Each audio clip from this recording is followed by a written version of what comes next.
നമസ്കാരം. ജാനുവസ്തിയാണ് ഇന്ന് നമ്മൾ ഡിസ്കസ് ചെയ്യുന്ന വിഷയം. ജാനു എന്ന വാക്കിൻ്റെ അർത്ഥം സാൻസ്ക്രിറ്റിൽ നീ ജോയിൻറ്റ് അല്ലെങ്കിൽ പാറ്റല്ലാർ റീജിയൻ എന്നുള്ളതാണ്. അപ്പോൾ ആ മുട്ടിൻ്റെ ഒരു ഭാഗം, അവിടെ വരുന്ന പലതരത്തിലുള്ള പ്രശ്നങ്ങൾക്ക് ഒരു പരിഹാരമാണ് ജാനുവസ്തി. മുട്ടിന് ചുറ്റും ഉഴുന്നുമാവ് കൊണ്ടൊരു തടം ഉണ്ടാക്കിയതിന് ശേഷം അവിടെ ഉചിതമായ തൈലങ്ങൾ ഒഴിച്ച് 30 മുതൽ 40 മിനിറ്റ് വരെ നിർത്തുന്ന ചികിത്സയാണ് ജാനുവസ്തി. ഇതിനായി കർപ്പൂരാതി തൈലം, ധന്വന്തരം കുഴമ്പ്, പ്രപഞ്ചനം തൈലം, മഹാനാരായണ തൈലം, സഹചരാതി തൈലം, പിണ്ടതൈലം പോലുള്ള പലതരത്തിലുള്ള തൈലങ്ങൾ ഇതിന് ഉപയോഗിക്കാം. മുട്ടിന് വരുന്ന വേദനകൾക്കും നീർക്കെട്ടിനും അതുപോലെ പലതരത്തിലുള്ള സ്റ്റിഫ്നെസ് കണ്ടീഷൻസിനൊക്കെ ഇത് യൂസ് ചെയ്യാം. നമുക്കറിയാം, നീ ജോയിൻ്റ് അഥവാ മുട്ടാണ് ഒരു മനുഷ്യ ശരീരത്തിൽ ഏറ്റവും കൂടുതലും വെയിറ്റ് ബെയറിങ് ജോയിൻ്റ് എന്ന് പറയുന്നത്. അപ്പോൾ അതുകൊണ്ട് തന്നെ ഏറ്റവും കൂടുതൽ തേയ്മാനം ബാധിക്കാൻ ചാൻസ് ഉള്ളതും മുട്ടിന് തന്നെയാണ്.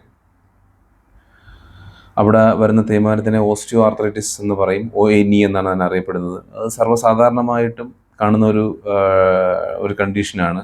പൊതുവെ കുറച്ച് ഏജ്ഡ് ആയിട്ടുള്ള ആൾക്കാർക്കാണ് അത് കണ്ടുവരുന്നത്. അതുപോലെ ഈ മെനോപോസ് അടുത്ത് വരുന്ന അല്ലെങ്കിൽ മെനോപോസ് ആയിട്ടുള്ള കഴിഞ്ഞ ഒരു സ്ത്രീകൾക്കും പൊതുവെ ഇത് കണ്ടുവരാറുണ്ട്. അപ്പോൾ അങ്ങനെയുള്ളവർക്കും ഇത് നല്ലൊരു രീതിയിൽ ഈ ജാനുവസ്തി ചെയ്ത് പരിഹാരം കാണാറുണ്ട്. അതുപോലെ ഈ മുട്ടിൻ്റെ അകത്ത് നമുക്കൊരു പ്രത്യേക ഫ്ലൂയിഡ് ഉണ്ട്, സൈനോവിയൽ ഫ്ലൂയിഡ് എന്നാണ് അതിനെ അറിയപ്പെടുന്നത്. അപ്പോൾ ഈ മുട്ട് നമ്മൾ ചില ഏജ്ഡായിട്ടുള്ള ആൾക്കാർക്ക് മുട്ട് അങ്ങോട്ടും ഇങ്ങോട്ടും ഒന്ന് മൂവ് ചെയ്ത് നോക്കുമ്പോൾ ഒരു തരം സൗണ്ട് കേൾക്കാറുണ്ട്. അതിനെ ക്രെപ്പിറ്റസ് എന്ന് പറയും. അത് ഈ പറയുന്ന സൈനോവിയൽ ഫ്ലൂയിഡ് കുറയുന്നത് കൊണ്ടാണ് ഉണ്ടാകുന്നത്. അപ്പോൾ അതിനും ആ ഒരു പ്രശ്നത്തിനും ഈ പറയുന്ന ജാനുവസ്തി നല്ലൊരു പരിഹാരമായിട്ട് കാണാറുണ്ട്. അതുപോലെ ഒരുപാട് സോഫ്റ്റ് ടിഷ്യൂസ് ഇൻവോൾവ് ആവുന്ന ഒരു ഏരിയയാണ് നീ ജോയിൻ്റ് എന്ന് പറയുന്നത്. അവിടെ മെനിസ്കസ് എന്ന് പറയുന്ന ഒരു സ്ട്രക്ചറുണ്ട്. ആ മെനിസ്കസ് ടിയർ ഈ സ്പോർട്സ് പേഴ്സണും ഒരുപാട് ജോഗ് ചെയ്യും റൺ ചെയ്യുകയൊക്കെ ചെയ്യുന്ന ആൾക്കാർക്ക് വരുന്നൊരു പ്രശ്നമാണ്. അപ്പോൾ അങ്ങനെയുള്ളവർക്ക് ഈ ട്രീറ്റ്മെൻറ്റ് ആ പരിഹാരം അതിനുവേണ്ടി ട്രീറ്റ്മെൻറ്റ് ഉപയോഗിക്കാറുണ്ട്. അതുപോലെ തന്നെ അവിടെ ഈ മുട്ടിൻ്റെ ഭാഗത്ത് ആൻറ്റീരിയർ ക്രൂഷ്യറ്റ് ലിഗമെൻറ്റ്, പോസ്റ്റീരിയർ ക്രൂഷ്യറ്റ് ലിഗമെൻറ്റ് പോലുള്ള പല ലിഗമെൻറ്റ്സും ഉണ്ട്.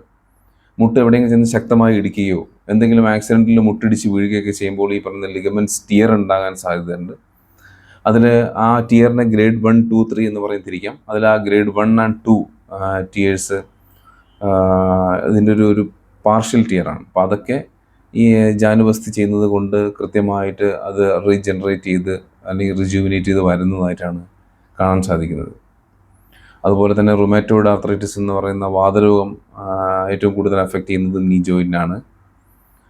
ഇതുപോലെ പല രീതിയിലുള്ള പ്രശ്നങ്ങൾക്ക് ജാനുവസ്തി എന്ന് പറയുന്ന ചികിത്സ നമുക്ക് ഇൻറ്റേർണൽ മെഡിക്കേഷൻ കഴിച്ചുകൊണ്ട് തന്നെ ഇത് ചെയ്യാവുന്നതാണ്.